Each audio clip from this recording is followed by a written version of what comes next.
Potrebbe essere di un uomo padovano. Il cadavere ritrovato lo scorso 2 maggio in una zona boschiva del comune di Castello Molina di Fiemme in Trentino. I carabinieri hanno divulgato le fotografie dei suoi tatuaggi per vedere se qualcuno li riconosce. Si tratta di tatuaggi rappresentanti simboli celtici del caos e 2 scritte runiche non decifrabili.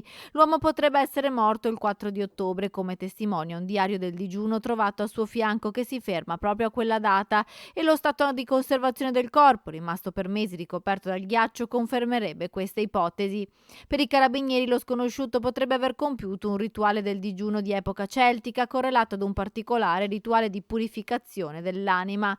In questi giorni si attende l'esito dell'autopsia per capire le cause del decesso. Secondo un primo esame si tratta di un uomo sui 35-40 anni, capelli lunghi castani, corporatura massiccia, alto 1,80 m. Alcuni testimoni che avevano parlato con lui nei mesi precedenti la sua scomparsa hanno detto che lo sconosciuto aveva fatto un riferimento ai colli Euganei. Chiunque avesse informazioni utili al riconoscimento può contattare i carabinieri della stazione di Cavalese.